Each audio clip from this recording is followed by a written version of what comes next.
À chaque pleine lune, l'énergie s'accumule jusqu'à son apogée, en ouvrant la voie à la libération et au changement cosmique.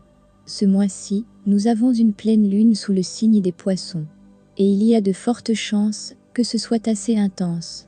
Voici ce qu'il faut savoir et comment travailler avec cette pleine lune. La pleine lune aura lieu le samedi 10 septembre.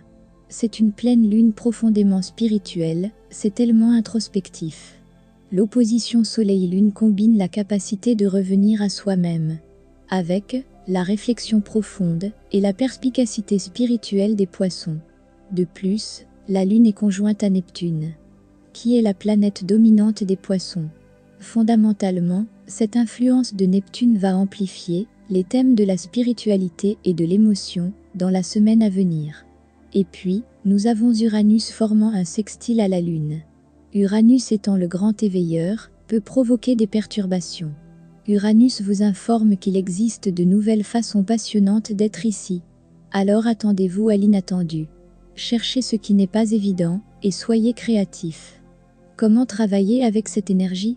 La façon dont vous décidez d'honorer cette pleine lune des Poissons dépend de vous. Que vous optiez pour un rituel de pleine lune ou même un bain spirituel. Ce qui serait formidable étant donné que la lune est dans un signe d'eau.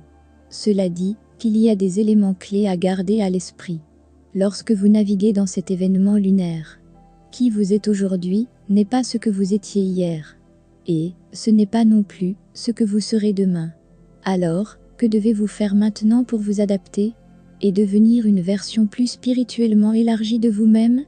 Comme les émotions peuvent devenir fortes pendant cette lune, l'accent est mis sur la capacité de contenir votre chagrin et vos regrets tout en prenant des décisions puissantes concernant qui vous voulez devenir. Faites un exercice pour entrer en contact avec votre futur soi. Que vous méditiez dessus ou que vous teniez un journal, voici quelques questions à vous poser. En quoi mon futur moi est-il différent de qui je suis en ce moment? Qui vais-je devenir si je ne fais aucun changement? Comment ces changements peuvent-ils se dérouler? Aidez-vous à écouter votre vrai moi. Il y a beaucoup de réponses intuitives à venir, beaucoup des idées, mais ce n'est pas nécessairement le moment d'agir. Il est temps de s'asseoir, de réfléchir et de revoir. Rien de tel qu'une pleine lune en Poisson pour susciter des émotions.